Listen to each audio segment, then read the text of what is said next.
Praise the lord. మన ప్రభువును మన రక్షకుడైన యేసుక్రీస్తు వారి శక్తి కలిగిన నామంలో మీ అందరికీ మా హృదయపూర్వక వందనములు. ఈరోజు దేవుని వాక్యము. అయితే యెహోవా తనను ఎడబాసెనని అతనికి తెలియలేదు. న్యాయాధిపతుల గ్రంథము 16వ అధ్యాయము 20వ వచనము. But he did not know that the Lord had left him. Judges chapter 16 verse 20. ఈ రోజుకు గాను సర్వశక్తిమంతుడైన దేవుడు మనకు అనుగ్రహించిన వాక్య భాగమును బట్టి ధ్యానించుకుందాము. ప్రభునందు ప్రియమైన సహోదరి సహోదరులారా, ఒక్కసారే ఒక వ్యక్తి ఉన్నట్లుండి పడిపోవడానికి, దిగజారిపోవడానికి, ఆర్థికంగా కావచ్చు, శారీరకంగా కావచ్చు, వారు కృంగిపోవడం జరిగింది అంటే బహుశా దానికి కారణం దేవుని యొక్క సహాయము వారికి లేకపోవడం వలనే. దేవుడు మన వైపు ఉన్నన్ని రోజులు మనకే విజయం. ఆయన మన పక్షముగా ఉన్నన్ని రోజులు మనమే అన్ని విషయాలలో అభివృద్ధి పొందుకునే వారముగా ఉంటాము. అయితే దేవుని యొక్క సహాయము లేకపోతే, మనకు ఆయన తోడై ఉండకపోతే మనము అసమర్థులము, నిస్సహాయులము. ఈరోజు లేఖన భాగంలో మనం చూసినట్లయితే ఈ మాటలు చెప్పబడింది సంసోన్ గురించి. సంసోన్ అనగానే మనకు గుర్తుకు వచ్చేది ఒక బలమైన వ్యక్తి అని, ఒక యోధుడు, ఒక శక్తిమంతుడు. ఇలా మనం సంసోను గురించి ఆలోచన చేస్తాం. దవడ ఎముకతో 1000 మందిని మట్టి కరిపించాడు. ఇటువంటి సంసోను ఒక్కసారిగా పిన్నుతో గాలి తీసివేసిన వ్యక్తిగా మారిపోయాడు. 1000 మందిని చంపినవాడు 10 మందిని కూడా ఎదుర్కోలేకపోయాడండి. వాక్యం సెలవిస్తుంది, అప్పుడు ఫిలిస్తీయులు అతన్ని పట్టుకొని అతని కన్నులను ఊడదీసి గాజాకు అతన్ని తీసుకొని వచ్చి ఇత్తడి సంకెళ్ల చేత అతన్ని బంధించిరి. అతడు బందీగృహములో తిరగలి విసురువాడాయను అని.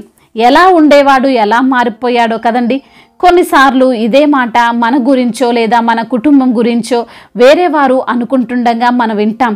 ఎలా ఉండేవారు మీరు? మంచి ఆస్తిపరులండి, మీరు మంచి ఆరోగ్యంతో ఉన్నారండి, మీరు ఆ రోజుల్లో ఎంతో గౌరవింపబడేవారు, మీరు ఒక ఫస్ట్ ర్యాంకరు, ఇప్పుడు ఇలా అయిపోయారేంటి, ఇప్పుడు ఈ పని చేసుకొని జీవిస్తున్నారేంటి, ఇప్పుడు ఇలాంటి గృహంలో నివసిస్తున్నారేంటి, ఇప్పుడు ఇలా బలహీన పడిపోయారేంటి అని కొంతమందిని చూసినప్పుడు మనం అనుకుంటాం. మనల్ని చూసినప్పుడు మన పరిస్థితి బాగాలేకపోతే ఎదుటివారు మనతో అంటుంటారు. ఆ రోజున బహుశా సంసోనును ఆ స్థితిలో చూసిన వారు, బందీగృహములో తిరగలి విసురుతుండగా చూసిన వారు, చేతులకు ఇత్తడి సంకెళ్ళు వేసినప్పుడు అతన్ని చూసిన వారు ఖచ్చితంగా ఇలాంటి మాటలే అనే ఉంటారు. కొందరు జాలిపడుండొచ్చు, ఇంకొందరు ఎగతాళి చేసి ఉండొచ్చు. ఇప్పుడేమైంది నీ బలం, ఇప్పుడేమైంది నీ పౌరుషం, ఇప్పుడు మమ్మల్ని ఎదిరించు అని హేళన చేసిన వారు కూడా ఉండి ఉండవచ్చు.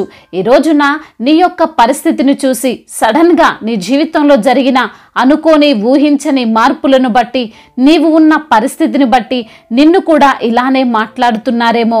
కొందరు జాలి పడుతుంటారు, ఇంకొందరు దూషిస్తున్నారు, ఇంకొందరు నిందిస్తుండొచ్చు. మనుష్యులైన వారి స్వభావమే అంతండి. గెలిచినప్పుడు, గొప్ప స్థానంలో ఉన్నప్పుడు నెత్తిన పెట్టుకుంటారు, ఓడిపోయినప్పుడు, నీ స్థితిలో మార్పు వచ్చినప్పుడు నిన్నే నిందిస్తారు. అయితే సంసోనుకు ఆ స్థితి ఎందుకు వచ్చింది అంటే దేవుడు అతనికి సహాయముగా లేకపోవడం వలనే. అంతవరకు బహుశా నా బలము, నా దేహ దారుఢ్యం, నా శక్తి అనుకున్నాడు. ఎప్పుడు ఇలానే ఉంటాను అని ఆలోచించాడు. కానీ అది అతని బలము, శక్తి ఎంత మాత్రము కాదు. దేవుడు అతని పక్షముగా ఉండడం వలనే అంత బలవంతుడిగా ఉన్నాడు, అంత శక్తివంతుడిగా ఉన్నాడు. ఎప్పుడైతే దేవునికి సమయం ఇవ్వక, ఆయన యొక్క శక్తిని గుర్తించక ఈ లోకమును స్నేహించి పాపములో పడ్డాడో అప్పుడు దేవుని యొక్క ఉన్నతమైన సహాయమును కోల్పోయాడు. ఇంతకు ముందు ఉన్న బలము లేదు, ఇంతకు ముందున్న శక్తి లేదు, గెలుపు లేదు. అవును ప్రియమైన సహోదరి సహోదరులారా, దేవుణ్ణి మనం కూడా చాలాసార్లు గుర్తించలేము. మన సహాయము, మన శక్తి, మన ఆస్తి, మనకున్న ధనము, ఉన్న స్థితి అన్నీ దేవుడిచ్చినవే అని. ఏదో మనకున్న జ్ఞానం వలన, మనం కష్టపడడం వలన అవన్నీ మనకు వచ్చాయి అని అనుకుంటాం. కానీ అది నిజం కాదు. నీ యొక్క కష్టానికి, నీ యొక్క శ్రమకు దేవుడు తోడై ఉండడం వలనే నీవు ఈరోజు ఈ స్థాయిలో ఉన్నావు. దావీదు భక్తుడు అంటున్నాడు, అతను గుర్తించాడు, దేవుడు నా పక్షమునున్నాడు, అందుకే నాకు భయం లేదు, నాకు కలవరం లేదు అని. ఈరోజు ఇప్పటికైనా నీవు గుర్తించగలిగితే నీవు ఏవి నష్టపోవు. యేసయ్య మనతో ఉన్నంత వరకు ఆయన విలువ గ్రహించలేం. అన్నిటిలో విజయాలే చూస్తాం, కానీ యేసయ్య ఎడబాసి ఆయన మన పక్షముగా లేకపోతే మనము బలహీనులమైపోతాము, మనం కృంగిపోతాము. ఎంత ప్రయత్నించినా విజయం అనేదే మనము చూడము. ఒకవేళ నీవు ఇటువంటి పరిస్థితుల్లోనే ఉంటే నిన్ను నీవు సరిచేసుకో, పశ్చాత్తాపంతో దేవునికి ప్రార్థించు. ఆయన మరలా నీ ప్రక్కన నిలవబడి నిన్ను బలపరుస్తాడు, నీకు తోడయుండి క్షేమంగా నిన్ను నడిపిస్తాడు.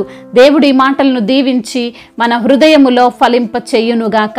వాక్య భాగమును బట్టి ప్రార్థించుకుందాము. ప్రతి ఒక్కరు కూడా ప్రార్థనలో ఏకీభవించగలరు. ప్రార్థన. సర్వశక్తిమంతుడువైన దేవ, సకల ఆశీర్వాదములకు కారణభూతుడువైన మా ప్రియ పరలోకపు తండ్రి, ఉన్నతుడా మీకు వందనములయ్యా, స్తోత్రములు. తండ్రి, మీరు మాకు తోడుగా ఉంటే మేము అన్ని విషయాల్లో విజయమును చూస్తామని, తండ్రి అన్నీ మాకు అనుకూలంగా జరుగుతాయని, మీరు మాకు తోడు లేకపోతే, మీరు మాకు సహాయం చేయకపోతే మేము ఏమి చేయలేని వారముగా ఈ రోజున మేము ఉంటామని ప్రభువా వాక్యము ద్వారా మీరు మాతో మాట్లాడారు. సంసోను జీవితాన్ని ఏ విధంగా అయితే ప్రభువా మీరు హెచ్చించారో అదే విధముగా తండ్రి మీ యొక్క కృప లేకుండా మరి తన యొక్క శక్తిని తన యొక్క బలాన్ని నమ్ముకొని అయా ఏ విధంగా అయితే సంసోను విఫలమైపోయాడో ప్రభువా మీరు మాకు ఈ రోజున తండ్రి తెలియజేసి మమ్మల్ని సరిచేసినందుకు స్తోత్రములు. ఎందరైతే బిడ్డలు ఏ ఏ సమస్యలతో ఇరుకులతో ఇబ్బందులతో ఉన్నారో వారిని మీరు లేవనెత్తండి. మీరున్నారన్న ధైర్యము వారికి దయచేయండి. వారిలో ఉన్న కలవరాన్ని తీసివేయండి ప్రభా. అయ్యా మీరే తండ్రి బిడ్డలకు సంపూర్ణ విడుదలను స్వస్థతను దయచేయండి. ముఖ్యంగా ప్రభా అనారోగ్యముతో మంచాన పడి ఉన్న బిడ్డలను లేవనెత్తండి. అయ్యా మరి తండ్రి అరికాలు మొదలుకొని నన్నెత్తిన వరకు మీ యొక్క రక్తాన్ని బిడ్డలపైన ప్రోక్షించండి. సంపూర్ణ విడుదల దయచేయమని వేడుకుంటున్నాం. ఎందరైతే బిడ్డలు తండ్రి రుణ భారాలతో కృంగిపోతున్నారో వారిని లేవనెత్తండి. రుణాన్ని ఎలా తీర్చుకోవాలో తగిన జ్ఞానాన్ని వారికి మీరు ప్రసాదించండి. వారు చేస్తున్నటువంటి ప్రతి పనిలో ఆశీర్వాదాన్ని దయచేయమని బ్రతిమిలాడుకుంటున్నాం ప్రభా. అయా కుటుంబంలో సమస్యలు, కుటుంబంలో కలహాలు, భార్యాభర్తల మధ్య విభేదాలు, అత్తకోడల మధ్య విభేదాలు, అన్నదమ్ముల మధ్య విభేదాలు, మరి తండ్రి ఇరుగు పొరుగు వారి మధ్య విభేదాలతో ఉంటూ మరి తండ్రి శాంతి లేక సమాధానము లేక ఉంటూ ఉన్నారు బిడ్డలను తండ్రి మీరు జ్ఞాపకం చేసుకోండి. వారి మధ్యలో తండ్రి శాంతిని సమాధానాన్ని కలగజేయండి. ముఖ్యంగా కుటుంబాలను తండ్రి మీరు కట్టండి. భార్యాభర్తల మధ్య తండ్రి అన్యోన్య దాంపత్యమును దయచేయమని వేడుకుంటున్నామయ్యా. అదేవిధంగా ఉద్యోగం లేని బిడ్డల నిమిత్తం ప్రార్థిస్తుండగా మీ యొక్క సహాయము దయచేయండి. వారు చేస్తున్న ప్రయత్నాన్ని సఫలపరచండి. ఇంటర్వ్యూలకు వెళ్తుండగా ప్రభా ఇంటర్వ్యూలో సెలెక్ట్ అవునట్లుగా సహాయం దయచేయండి ప్రభా. అయ్యా మరి తండ్రి మీ యొక్క కృపను ప్రతి బిడ్డ పైన ఉండులాగున సహాయం దయచేయమని బ్రతిమలాడుతున్నాం. అయ్యా మరి అదేవిధంగా బిజినెస్ చేస్తున్న వారిని దీవించండి. చేతి పని చేసుకున్న వారిని ఆశీర్వదించండి. ఎటువంటి నష్టాలు వారికి కలగకుండా మీ యొక్క కృప చేత వారిని జ్ఞాపకం చేసుకోమని వేడుకుంటున్నాం. అయ్యా మరి కోర్టు సమస్య, ల్యాండ్ సమస్యల నుంచి బిడ్డలకు విడుదల దయచేయమని బ్రతిమలాడుకుంటున్నాం. వివాహాల విషయంలో తండ్రి మీ యొక్క చిత్తమును బిడ్డలకు బయలుపరచండి ప్రభా. అయా మరి తండ్రి వారికి నచ్చింది కాకుండా మీ యొక్క చిత్తములో వారి వివాహము జరుగునట్లుగా సహాయము దయచేయండి. అయ్యా మీరే తండ్రి బిడ్డల పక్షాన ఉండమని వేడుకుంటున్నాం. అదేవిధంగా నా తండ్రి ఎందరైతే బిడ్డలు ప్రభా ఈ రోజున అనాథలుగా అభాగ్యులుగా ఉండి అయా మీకు మొరపెడుతున్నారో, మరి ప్రభా విధవరాళ్ళుగా ఉండి తండ్రి మీ సన్నిధిలో ప్రార్థిస్తున్నారో ఆ బిడ్డల యొక్క ప్రార్థన మీరు ఆలకించండి. వారికి తగిన న్యాయమును జరిగించండి. అయ్యా వారికి తండ్రి ఏవైతే అవసరమో వారి ప్రతి అవసరతను మీరు తీర్చమని బ్రతిమిలాడుకుంటున్నాము. అయ్యా ప్రతి చిన్న బిడ్డకు మీరు తోడుగా ఉండండి. క్షేమాన్ని దయచేయండి ప్రభా. యవన బిడ్డలను మీ చేతికి అప్పగిస్తున్నాం ప్రభా. మీ యొక్క సహాయము బిడ్డలకు దయచేయండి. ముఖ్యంగా మీ యందు భయభక్తులు కలిగినటువంటి జీవితాన్ని వారు జీవించినట్లుగా సహాయము దయచేయండి.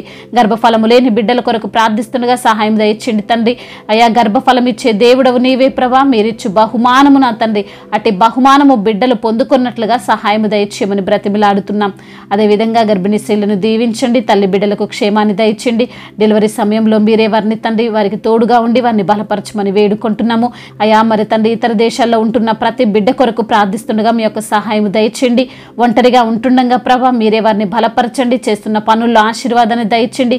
వారి యొక్క కుటుంబాలను దీవించి ఆశీర్వదించండి. మా భారతదేశమును, తెలుగు రాష్ట్రాలను దీవించండి అయ్యా, ఆశీర్వదించండి ప్రభా. అధికారులకు సమయోచితమైన జ్ఞానమును మీరు దయచేయండి. అధికారులకు మారు మనసును దయచేయండి. అధికారులు కూడా తండ్రి రక్షించబడినట్లుగా మీ యొక్క కృప వారి మీద ఉండున తగినట్లుగా సహాయము దయచేయమని వేడుకుంటున్నాం. దైవజనులందరి కొరకు ప్రార్థిస్తుండగా మీ యొక్క కృప, మీ యొక్క కనికరము వారిపైన ఉంచండి. వారి యొక్క పరిచర్యను నూరంతల ప్రతిఫలముతో నింపండి. వారి కుటుంబాలను దీవించండి. వారికి ఇచ్చిన గర్భఫలమును ఆశీర్వదించండి. వారికి ఇచ్చిన సంఘాన్ని నూరంతల ప్రతిఫలముతో నింపండి. తండ్రి, ఇంతవరకు చేసిన ప్రార్థన అంతటినీ మీ పాద సన్నిధిన చేర్చుకోమని మా నాథుడు, సర్వశక్తిమంతుడు, సర్వాధికారి, ఉన్నతుడైన యేసుక్రీస్తు వారి శక్తి కలిగిన, ప్రేమ కలిగిన నామంలో ఈ ప్రార్థనను అడిగి వేడుకొని పొందుకొని ఉన్నాము మా ప్రియ పరలోకపు తండ్రి. ఆమెన్. ఈరోజు పెళ్లి రోజు మరియు పుట్టినరోజు జరుపుకున్న వారందరినీ దేవుడు దీవించి సకల మేలులతో, సకల ఆశీర్వాదములతో, కృపాక్షేమములతో, శాంతి సమాధానముతో, నెమ్మదితో దేవుడు మిమ్మల్ని నింపునుగాక. మీ యొక్క ప్రార్థన అవసరతలను మాకు తెలియజేయగలరు. మీ కొరకు మేము తప్పక ప్రార్థిస్తాము. మొదటిసారిగా మన యొక్క ఆదరణ వాక్యం చూస్తున్నట్లయితే తప్పకుండా సబ్స్క్రైబ్ చేసుకోగలరు. ఈ వాక్యం మీకు ఆశీర్వాదకరముగా ఉండినట్లయితే అనేకులకు కూడా ఈ వాక్యాన్ని పంపి మీరు కూడా దేవుని యొక్క రాజ్య సువార్తలో పాలిభాగస్తులు కావాలని దేవుని పేరిట మనవి చేసుకుంటున్నాను. May God bless you all. దేవుడు మిమ్మల్ని దీవించి బలపరిచి స్థిరపరచునుగాక.